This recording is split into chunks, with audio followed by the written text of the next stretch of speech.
এজনী গাই আৰু এখন গাঁৱত হাহাকাৰ। গাইজনীৰ গাখীৰ খাই এতিয়া চকুলৈ টোপনি নহা, পেটলৈ ভাত নোযোৱা অৱস্থা গাঁওবাসীৰ। পুৰুষ মহিলাৰ পৰা আৰম্ভ কৰি গাঁওখনৰ কিশোৰ কিশোৰী শিশুৱে গাইজনীৰ গাখীৰ খোৱাৰ পাছতেই সকলো চিন্তিত হৈ পৰিছে।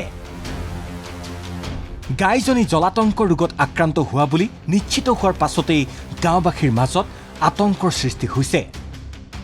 ঘটনাৰ স্থান জামুগুৰি হাটৰ তলকাবাৰী।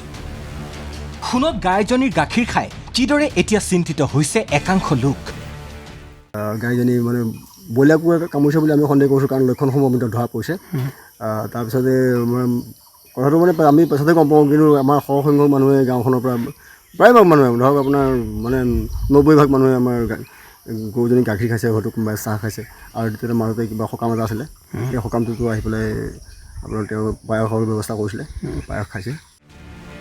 ঘটনাৰ খবৰ পাই গাঁওখনত উপস্থিত হৈছিল পশু চিকিৎসা বিভাগৰ এটা দল।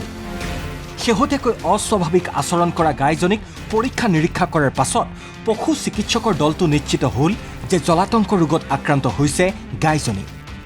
বাৰীত গৰু এটা ৰেবিজ হৈছিলে, আমি চাব গৈছিলোঁ। খবৰ দিয়াৰ লগে লগে আমি পৰ্য্যায়ক্ৰমে তাৰ চিকিৎসাটো কৰি আছোঁ, আৰু এতিয়া ৰেবিজ হয়তো প্ৰায় 100% হয় আমাৰ ফালৰ পৰা। এতিয়া পৰ্য্যায়ক্ৰমে ভেকচিন দিয়াৰ ব্যৱস্থা কৰি আছোঁ। পশু চিকিৎসকৰ দলটোৱে গাইজনী জলাতংক ৰোগত আক্ৰান্ত হোৱাটো নিশ্চিত কৰাৰ পাছতেই এইদৰে দলে দলে গাঁওবাসী ওলাইছে চিকিৎসালয়লৈ। শিশুৰ পৰা বৃদ্ধলৈ সকলোৱে ভিৰ কৰিছে কুসুমটোলা আদৰ্শ চিকিৎসালয়ত।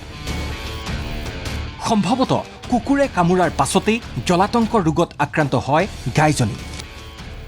মানে 4 দিনমান হৈছে, আমি ইমান দিনে গম পোৱা নাছিলোঁ। এজনী ওচৰৰে গাই কুকুৰে কামুৰিছিলে, গম পোৱা নাই। 4 দিনমানত যেতিয়া লক্ষণসমূহ দেখা দিছে, তেতিয়া ডক্টৰ মাতোতে তেতিয়া ক'লে যে গৰুজনী কুকুৰে কামুৰিছে।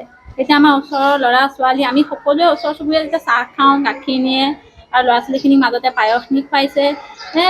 প্ৰায় বহুখিনি মানুহে এতিয়া আমি সকলোৱে যেতিয়া ডক্টৰে ক'লে যে বেজী ল'ব লাগিব, আমি সেইকাৰণে সকলোৱে বেজী ল'বলৈ আহিছোঁ। 4টা দিছে বেজী, আমাৰ তাৰিখসমূহ লিখি দিছে। উল্লেখ্য, দুদিন পূৰ্বে গাইজনীৰ গাখীৰেৰে প্ৰস্তুত কৰা পায়স খাইছিল অঞ্চলটোৰ শিশুৰ পৰা আৰম্ভ কৰি পুৰুষ মহিলাই। এতিয়া সকলোৱে এইদৰে চিকিৎসালয়ত গৈ প্ৰতিষেধক লোৱাৰ উপৰি পশু চিকিৎসা বিভাগেও গাঁওখনৰ পশুধনক প্ৰতিষেধক দিয়াৰ অভিযান আৰম্ভ কৰিছে। জামুগুৰি হাটৰ পৰা নৱদীপ ভূঞাৰ ৰিপৰ্ট, ND24।